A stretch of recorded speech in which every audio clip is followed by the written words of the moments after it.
The millions and millions of pieces of equipment have been delivered successfully by us, purchased and delivered, and we've made it available to the states. And the governors have been very gracious for the most part, I would say. There are a couple that aren't appreciative of the incredible job. They have to do a better job themselves. That's part of the problem. But generally speaking, I have to tell you, the governors have been great. I just spoke to the governor of New Jersey, Governor Murphy, and he's very thankful, and Governor Cuomo has been very nice. They've really appreciated, I think, what the federal government has done. You look at the hospitals that are being built all over the country by the Army Corps of Engineers and FEMA. It's been really incredible. Nobody's seen it. They'll build hospitals in 2 or 3 days, portable hospitals. This afternoon, I invoke the Defense Production Act to compel General Motors to accept, perform, and prioritize federal contracts for ventilators. Ventilators are a big deal, and we've delivered thousands of them, and oftentimes you don't need ventilators very much. Hospitals don't have very many, and now we're turning out that we have to produce large numbers, but we've been able to do that, and we're going to be doing a lot more.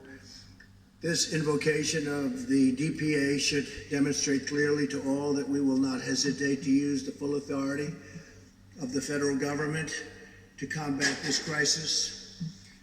We thought that we had to deal with, as an example, General Motors, and I guess they thought otherwise. They didn't agree, and now they do. They do agree, and I think we might be able to pull it, but we let them know the way we felt, and they can't be doing that.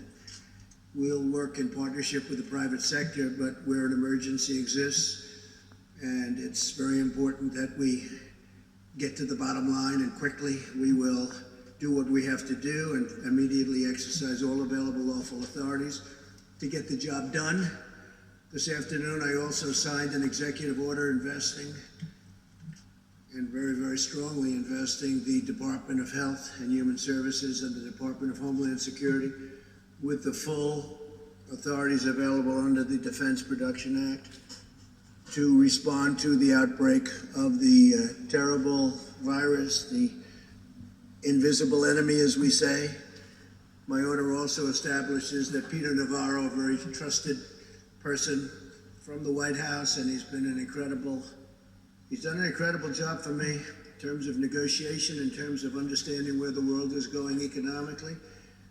But my order establishes that Peter will serve as National Defense Production Act Policy Coordinator for the federal government. That's a very important position, more important probably than it's almost ever been in our country.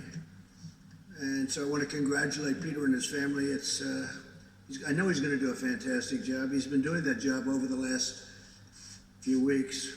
Peter is a PhD in economics from Harvard, has a master in public administration from the Kennedy School, also from Harvard.